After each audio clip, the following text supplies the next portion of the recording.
आज बरोज़ जुमेरात तकरीबन 11:15 बजे के करीब में national highway number 3 star hotel के सामने आसमा मस्जिद के बिल्कुल सामने एक हादसा पेश आया। हमारे शहर के बहुत ही जाने माने बिकन नाकेदार खान साहब जो कि कॉरपोरेशन में थे, उनकी बीवी उनके बच्चे के साथ अपने सिमत की तरफ से अपने 40वां फाटे की सिमत से अपने घर की तरफ वो बाइक के ऊपर जा रहे थे और एक पीछे से आई हुई गाड़ी जो कि बहुत स्पीड में आ रही थी और सामने से कुछ गाड़ी रॉन्ग साइड भी आ रही थी।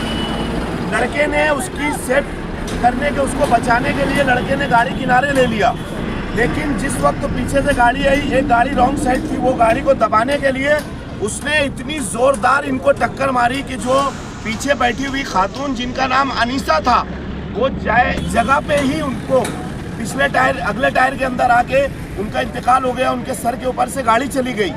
ये हम लोग बार बार सोशल वर्कर जितने भी लोग हैं वो हाईवे पे आके एक मैसेज देते कि यार हाईवे के ऊपर जब भी जाए तो अपनी सेफ साइड लेके चले, लेकिन कभी कभी तो ये होता है कि आदमी अपनी सेफ्टी लेकर चलने के बावजूद यहाँ पर रॉन्ग साइड जो गाड़ियाँ आती है वो गाड़ियों की वजह से कुछ न कुछ हादसा हो जाता है। इससे पहले जो हादसा हुआ था स्कूल की बच्चियों के साथ, वो गाड़ी भी रॉन्ग साइड थी और ये गाड़ी भी रॉन्ग साइड थी।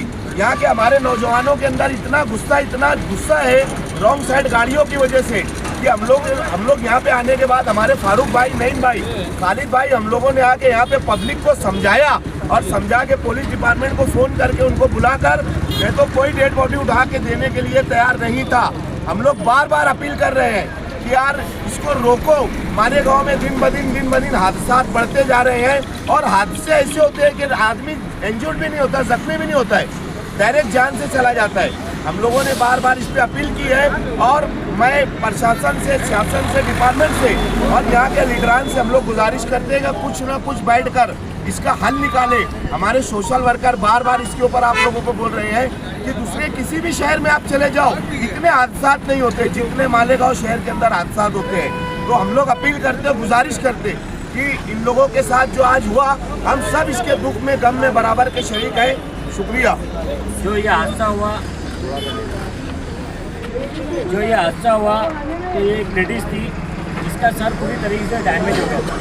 यहाँ पर हम लोग आए, फिर उसको उठा के एम्बुलेंस के ज़रिए जो है तो सिविल अस्पताल PM रूम में भिजाए। अभी उनके घर वाले यहाँ पर मौके वारदात पर मौजूद है। सफीक भाई, हम और सभी सोशल वर्कर जो है तो PM रूम पे जाकर अभी इंक्वायरी वगैरह करके और प्रोसीजर करके डेड बॉडी जो है तो उनके घर वाले के हवाले देंगे हम।